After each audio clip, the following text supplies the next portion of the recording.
hearts, maybe he was calling out stuff that they had kept quite well hidden. So what's the big theme? What's his big criticism of these guys? What's the big theme?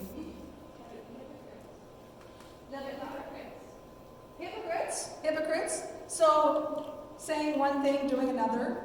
You're trying to impress each other instead of... Worrying about impressing themselves and the people around them, not impressing God. They're focused very much on human affirmation, I guess. Hypocrites, they may have fooled some people, but they certainly didn't fool Jesus. And he has some phrases that he used that really strike me. He says, you hold the keys of the kingdom, but you shut the door to your own people.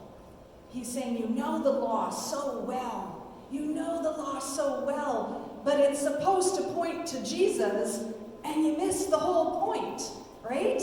When God shows up, when the one to fulfill the law shows up, you totally missed it, right? So they knew all these little details. They could analyze every tree in the forest, but they missed the whole forest. They missed the point, right?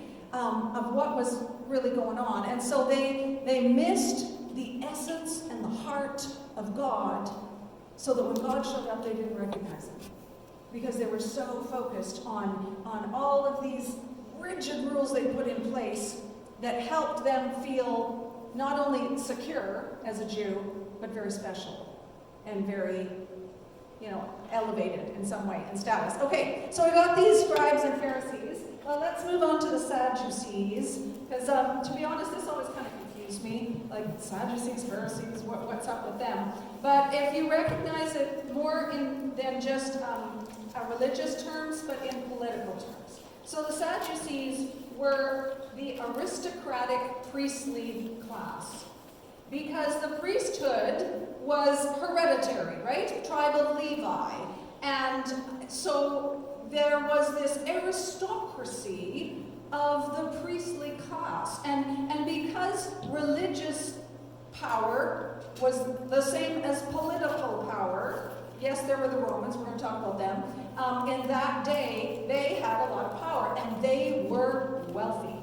When archaeologists have dug up and seen, they lived in mansions, and they lived very well, and they, like you can see by some of the elaborate outfits they wore, and they were supported a lot of by taxing the people and by, of course, their own properties and their own interests. So the average Jewish peasant at this time was overwhelmingly taxed. They got taxes from Rome. They had to pay taxes to Herod, because Herod, the king at the time, loved to build things, and he needed money to build these massive projects, including the temple.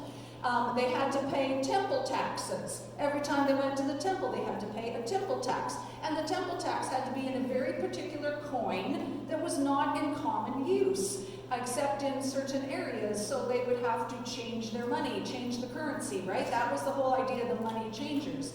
When you came to the temple, nobody's going to have I think it was the something of Sidon or something. It was a shekel of Tyre and Sidon or something. So they had to have this particular shekel, so they would have to exchange the money. And of course, in that, there's a lot of opportunity for corruption and extortion. And so while these leaders of theirs lived very well, they were crushed with taxes. They could not get ahead. So you want to talk about the difference between the 1% and the average Jewish peasant. There was a big difference. And so they saw how these leaders were living, partly because of their temple taxes that they had to pay, and what was expected of them by these leaders, right? So the Sadducees were not like the Pharisees. They only believed in the first 5 books of the Bible, the Torah. They didn't agree with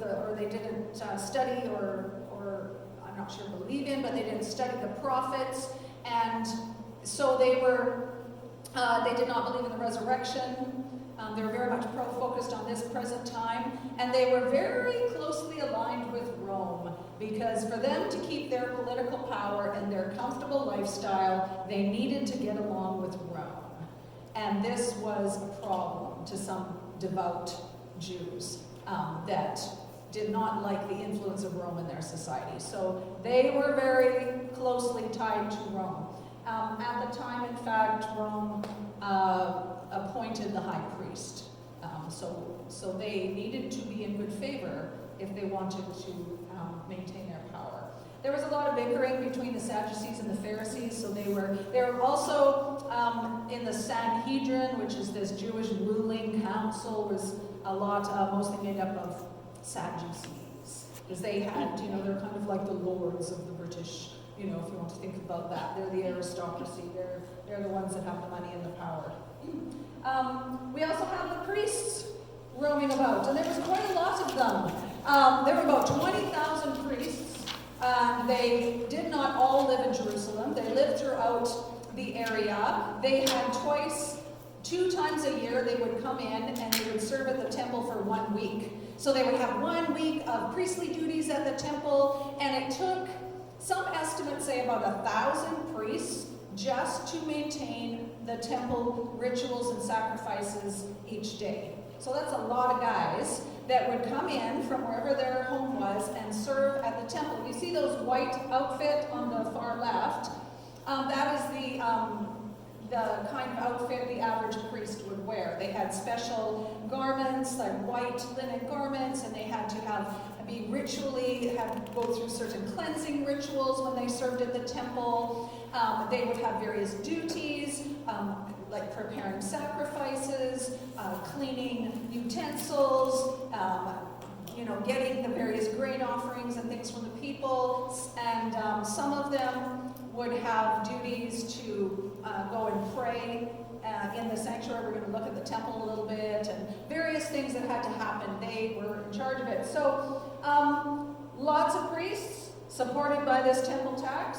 And then on the right, you see the high priest. He had the fancy outfit, right? We're going to look more in depth into what that outfit meant and all of that kind of thing. But that was the high priest. And as I said, at this time, Rome appointed the high priest. And the high priest, starting back about a century earlier, before this time, a group called the Maccabees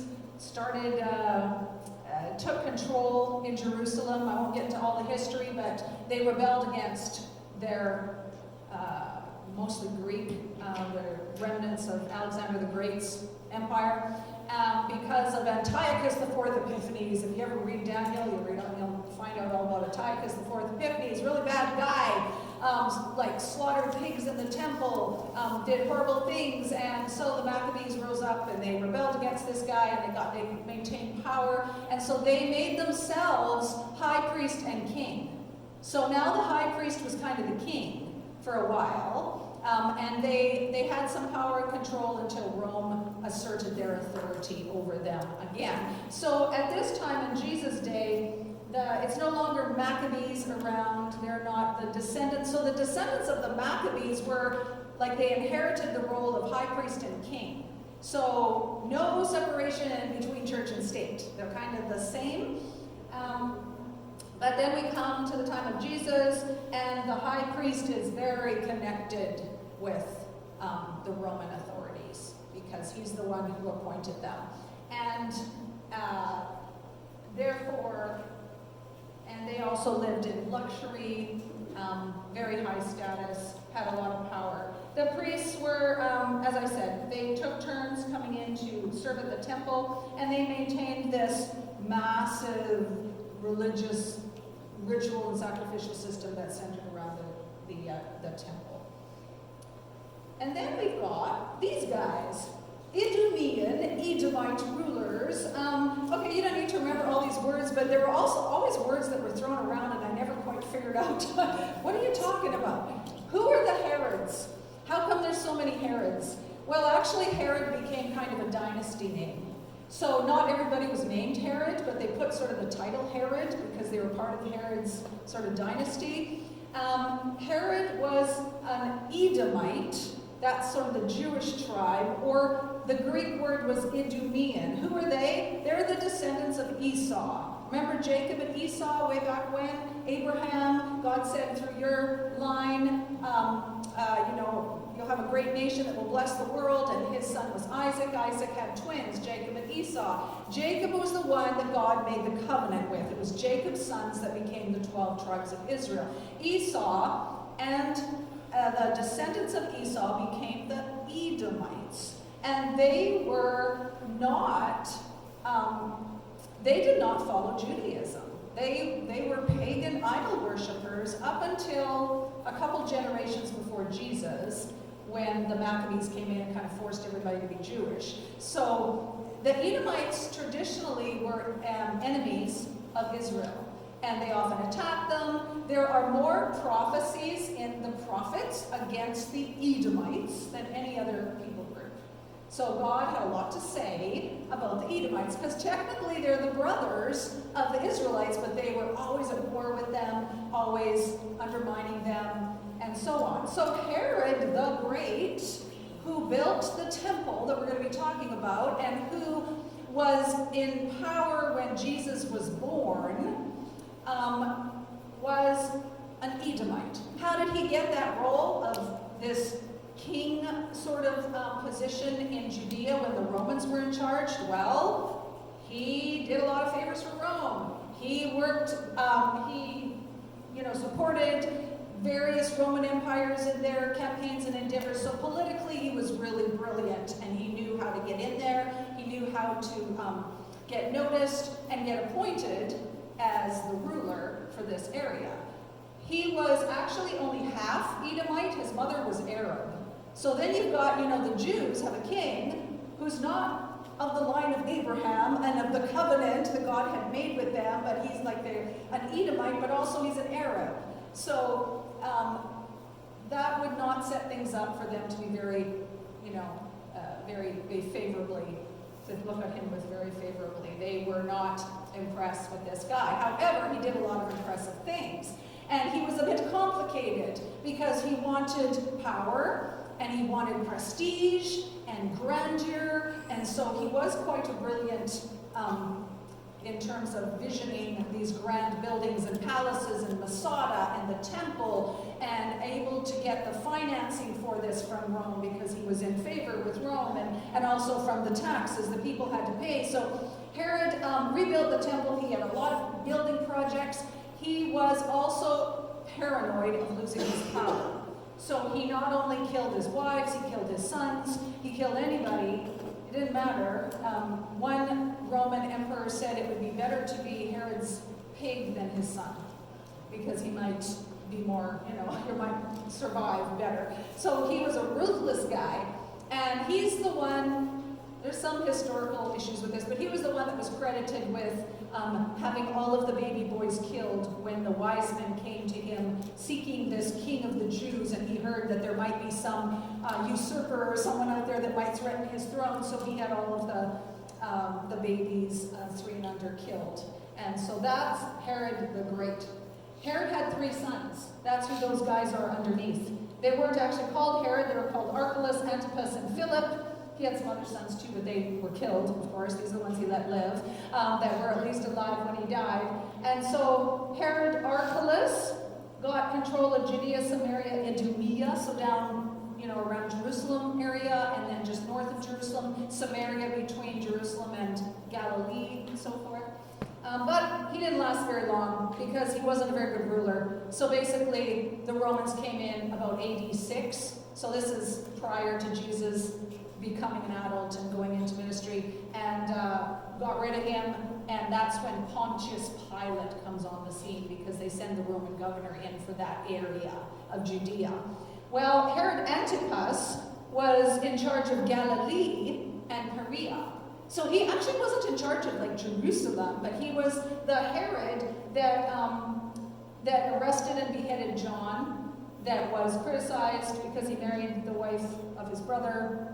And he's the Herod that was the one that they went to when they were going to crucify Jesus. So that's the Herod that was at the crucifixion. Then there's another Herod, Philip. We don't hear much about him. He was kind of north and east of Galilee. So those are the Herods.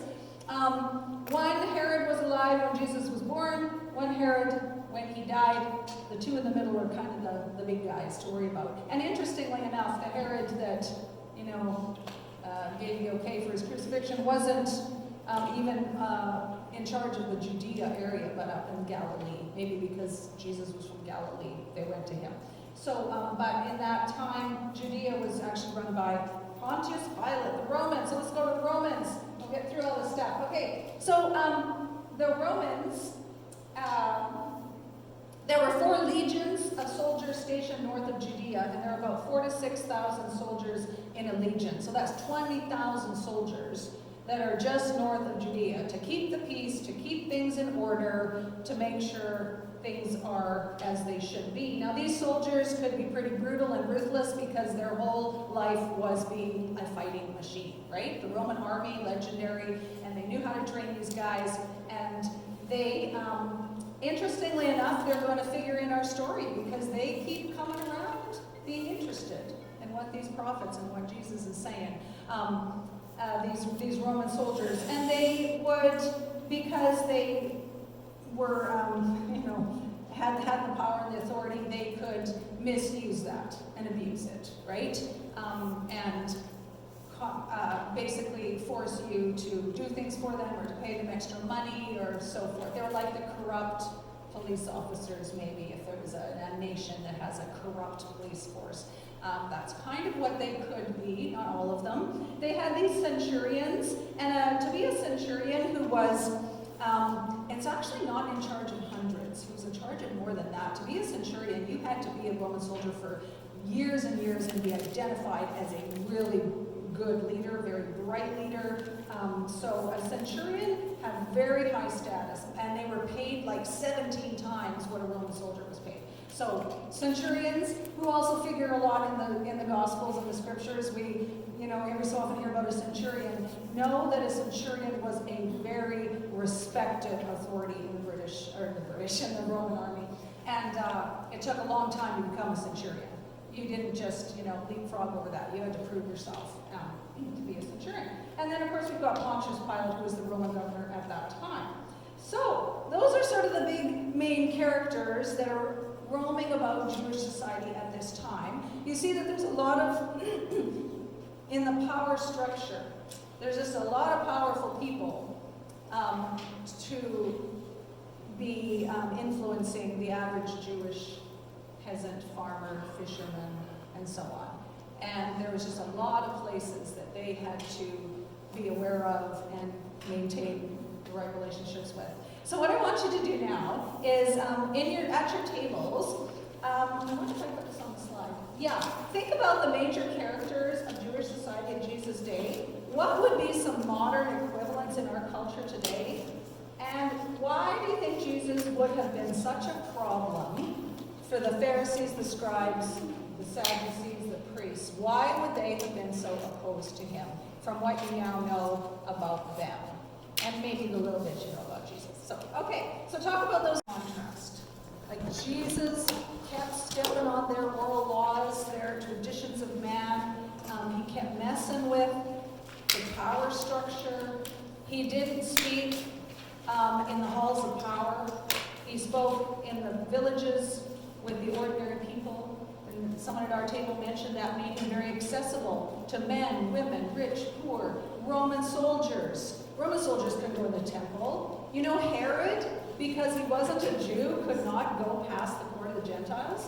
That was his own temple. He built that thing. He couldn't go past the court of the Gentiles. There was actually a sign that said, on pain of death, if you go past that. So I'm going to just, real quick, I won't get deep into detail about the temple. We'll talk about it a bit more next week. Here's just sort of an overview. You can see the temple is this.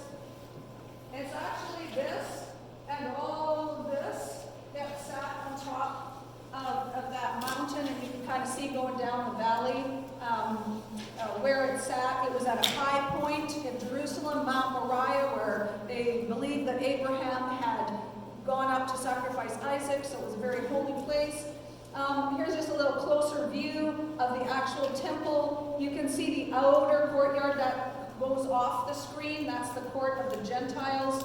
And then the next courtyard that very beautiful one actually is called the Court of Women, not because only women were there, but because that's as far as a woman could go. So that was actually a lot of the times where Jesus taught, where the Pharisees, the scribes would be, where the scribes would teach. That's where you would bring monetary offerings, and it was a square. That's this Court of the Women right here.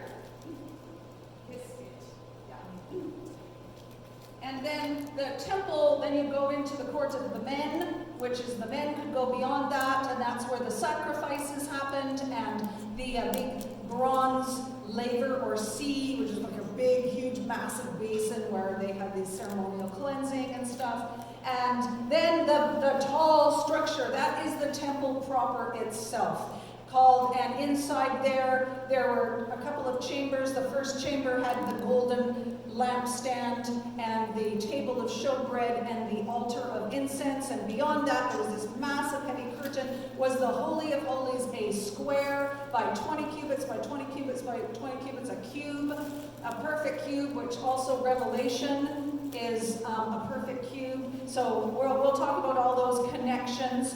But the Holy of Holies, of course, where the presence of God was said to dwell. So there were all these levels of separation.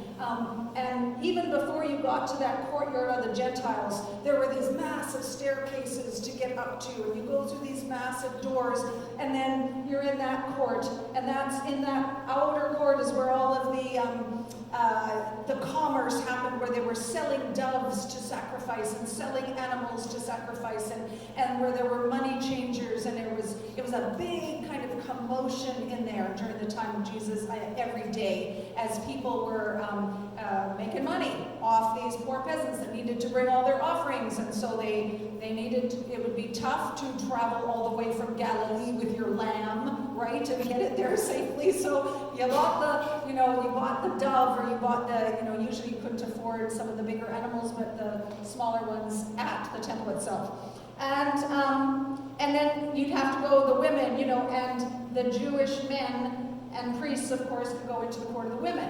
If you're not a Jew, you could not go in there. And then it was beautiful, and it was marble, and it had covered porches all around, and there would be teaching and prayers and things. And then you go up more stairs, and it's hard to see, but it's a big curved staircase, up more stairs, through two more massive gates, and you're in the court of the men. And then there's even another separation to where the Levites could go, where the sacrifices happened. And then there were these massive doors to the Holy of Holies that took 20 priests to open. They were huge, and that temple itself was like 15 stories high. It was covered in white marble. It faced the east, and they said that when the sun shone on it, it just shone like the sun. So it was one of the wonders of the ancient world. It was phenomenal. It was beautiful, and it took many years to build. There's another view of the Court of Women with these tall kind of structures in there. So it was a lovely gathering place. And then just a picture of the interior of the temple itself, overlaid with gold, carvings, beautiful. At the time of Jesus, there wouldn't have been all of those lampstands. There would have been one lampstand, one table of showbread, and there wouldn't have been those massive. I'm not sure that the cherubim were there. That's more like Solomon's temple. And the Ark of the Covenant, which you see in there in the Holy of Holies, was not there. It was empty in the Holy of Holies. The Ark of the Covenant, that box that was to represent God's throne, disappeared during the time when the Babylonians came and ransacked the temple. And it's a big mystery. Nobody knows what happened to the Ark of the Covenant. But it disappeared. I kind of feel like there's a reason God had it disappear. So it would not be worshipped today. So I'm not going to show you this. We'll do this another time. There are some website links in your homework that I've discovered. One of them doesn't work anymore. But if you want to see, if you want to do some virtual tour of the temple, there's lots of sites on website on YouTube that will take you through the temple. You can walk through and kind of get a picture of what it looked like. But as we close today, and I'll give you a little bit of instructions about what to expect for next week. As we close today, if you turn to page 3, it says Unit 1, Preparing the Person. I'm going to read a story, and I want you to just try to imagine with me and picture this in your mind. Zechariah the priest coming down to Jerusalem for his week's rotation. And I'm going to, as I read this story, just kind of picture his journey. And we've got the sense that might be here in the temple when he went in to put incense on the altar, right? It would be a particular smell that would permeate that place and that would remind him of the prayers of God prayers of his people going up to God. And there would be a lamp burning in that area where you see that priest. He's before the altar of incense. It would have been dark in there, except there's some windows way up high, but in the actual Holy of Holies, it would have been dark. And there would have been this lampstand. It wasn't candelabra, like a menorah, but it had 6 branches, and it was oil-filled lamps. We'll talk more about the significance of that later, but I actually have a little oil lamp that I got in Israel when I was in Israel, so I'm going to light my lamp. And if one of you ladies, there's one of those light switches I'd like to turn out, because I want to turn the lights down just a little bit, because you can, if you can't read it, you can listen. And as we're going through this, I just want you to imagine yourself taking this journey, and I'm going to.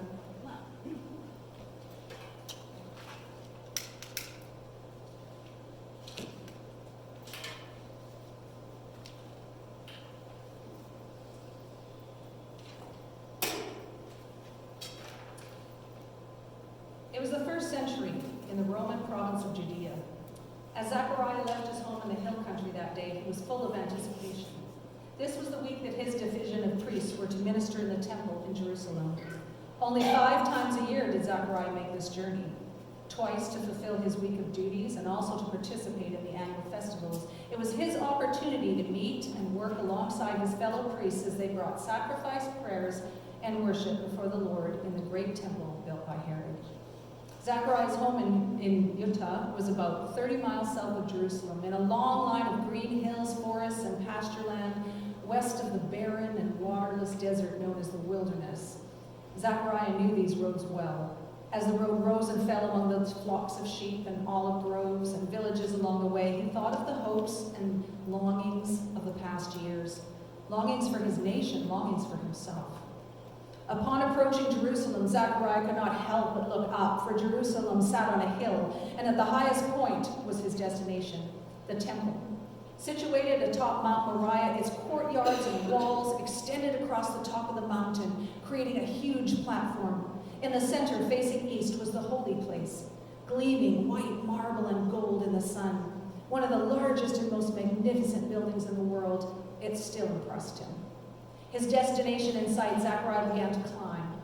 He climbed up the hill to the gate of Jerusalem and through the crowded streets to the long staircase that led up to the outer walls of the temple courtyards. These massive, thick walls towered 75 feet up from the side of Mount Moriah. Zechariah climbed the stairs and entered the gates that led into the first courtyard, the court of the Gentiles. If you were not a Jew, you could go no further, for the penalty was death, as the prominent signs posted on the walls declared. Weaving through the stalls of animal sellers and money changers, Zechariah crossed the courtyard, passed through the gates, and climbed another long staircase to the golden gates that led to the court of women. The court of women, beautifully paved with smooth stones, surrounded by covered porches, was a place of prayer and teaching. It was a welcome relief from the bustle of the courtyard below, it was as far as a woman may enter. Zechariah continued across this courtyard, climbed a crescent-curved staircase, and passed through the magnificently carved bronze doors called the Beautiful Gate. Beyond was the court of Israel, the gathering place of ritually pure Jewish men. If you were not a priest or Levite, your journey ended here.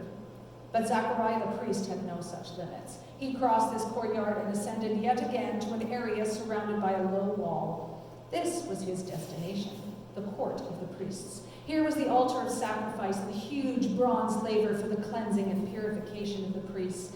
Here the animals were tethered and prepared for sacrifice. Here Zechariah would cleanse and consecrate himself. Here he would participate in the rituals central to his faith. Here he would offer prayers on behalf of his people. And if the lot fell to him, here he might ascend the final flight flight of 12 steps, which led to the holy place. The temple building itself, surrounded by tall white columns rising 15 stories high. With each step of ascent, Zechariah had drawn nearer to the most sacred place in Judah, the temple sanctuary, the holy place, within which were the holy articles rich with symbolic meaning. There was the 7-branched golden lampstand, which provided the only source of light in the cavernous room. There was the table of showbread with its 12 loaves, representing communion and fellowship with God, and the golden altar of incense with its 4 horns and delicate fencing to hold the coals and incense placed there, the symbol of the prayers raised to heaven by God's people. The altar stood before a thick curtain beyond which was the Holy of Holies, an earthly representation of the throne room of God, where his spirit was set to dwell. It once held the Ark of the Covenant, but it was empty now, save for the presence of God. Only once a year did anyone ever enter that part of the temple, and that was the high priest on the Day of Atonement. No ordinary Jew or priest would ever set foot there, least of all a humble priest from Gitta. Zechariah arose early the next day. Before the first trumpet signal at daybreak, he must purify himself and dress in his priest's garments. Then he assembled with the other priests for the drawing of lots. Some were chosen to cleanse and prepare the altar, others to sacrifice the lambs, others to cleanse and refill the lampstand and prepare the altar of incense in the sanctuary. By 9 a.m., all was ready for the first sacrificial service of the day to begin. 3 loud trumpet blasts signaled the temple gates be opened, and the people streamed into their assigned courtyards. 20 priests began to push open the massive doors to the holy temple itself. A lamb was killed, its blood collected in a chalice, and it was cut into pieces, cleaned and salted in preparation for the burnt offering, while those assigned to prepare the holy place went about their duties. When the lamb and the holy place were prepared, Zechariah gathered with the other priests to recite prayers and blessings. The final lots were drawn, and the priest chosen to offer the incense and prayers on the altar of incense was called. The task was granted only once in a priest's lifetime. Zechariah's name had never been called. Zechariah held his breath and waited. But once again, he did not hear his name. A gong sounded, and the high priest began to sprinkle the blood of the lamb on the altar and pour it out at the base, the blood of a spotless lamb to atone for the sins of the people, offered every day and every evening. 2 trumpets sounded, the incense and the prayers were offered in the sanctuary, while the music of the Levite singers and musicians rang out, and the fragrance of the incense wafted heavenward. The priest placed the lamb on the burning coals of the altar, along with the grain offering. The lamb would slowly burn all day, to be a perpetual sacrifice before the Lord. When the priest's offering prayers emerged from the temple, the trumpet sounded a final time, and the sacrifice concluded. Zechariah and his fellow priests raised their hands to heaven and prayed the final priestly benediction and blessing. The morning service had ended. Zechariah then prepared to receive the private offerings brought by the people, before retiring to his chambers until his duties resumed that afternoon, when this service was repeated. At 3 p.m., the trumpets would sound again and another lamb would be prepared. But something changed the regular routine of that day's temple rituals. When it came time to cast the final lots for the priest to offer incense, Zechariah heard his name. Finally, he would be the one to participate in this most significant act of mediation between God and his people. As Zechariah ascended those 12 steps that afternoon and entered the holy place, he no doubt rehearsed exactly what he would do and say. He took this responsibility seriously. His people, God's chosen people, desperately longed for God to act. They longed for relief from the oppression of Rome, with its taxes, its brutal soldiers, its control over their lives. They longed for strong leaders of integrity, concerned more for the people than their own position and power. They longed for the promised Messiah, the rescuer, the one who would set things right. They longed for God to hear and act. Zechariah had personal longings as well, but these he pushed aside. Today was about prayers for his nation. Little did Zechariah know that today God would break a 400-year silence. Today God would answer those prayers. Today God would set in motion the plans he had been preparing since the foundation of the world, and Zechariah would hear it first. It's time to join Zechariah in that holy moment. In that era, most of us would be confined to the bustling and commercial outer court of the Gentiles. But in your mind today, climb all those many steps, traverse those courtyards, and in solemn reverence, enter that sacred space. Watch as Zachariah stands alone before that grand curtain and spoons the grains of incense upon the burning coals of the altar. Imagine the sweet, exotic scent of the spices and the plume of smoke floating upwards, and listen to the voice of Zechariah as he kneels before the altar and implores the Lord to hear and act. We're going to talk about it later, but you know that when Jesus died, it was like metaphorically, not only did the curtain literally split, but it was like metaphorically every one of those barriers came down. Every part, every wall, every staircase, every door. And we were able to walk right into the very throne of God. And all of those levels of separation, and all of those steps, and all of those rising higher and higher, it was all to communicate something to the people. And he calls us his temple. That was God's temple. And a lot of the separations he, in fact, set up when he first set up the tabernacle. Now he says, you are my temple. And I want us to just take some time around your tables. It is time to go. I'm sorry that I've gone like 5 minutes over. And so I'm sorry that I'm not giving you time to, I'll close us in prayer, and if you have time to stay, you can share some requests and perhaps pray at your table, but I'll close us now. We're only going to do day 1, 2, and 3 of the homework for next week, and then we will discuss day 1, 2, and 3. So look over those pages. I already read day 1 to you, but there's a little bit of question at the end. And let's pray. Father, we just want to take some time in silence for a moment, just envisioning what that journey was like for Zechariah. And Lord, God, there was a time when we were separated, and there was a time when we were way out in that outer courtyard, Lord. And Jesus came, and he even referred to himself as the temple. And when he died, he broke down all those barriers, Lord. And you invited us in. Like any high priest, Pharisee, anybody of any status, you raised us up above that, even, Lord. And Father God, we just want to take some time to sort of drink that in and think about that. And thank you and praise you.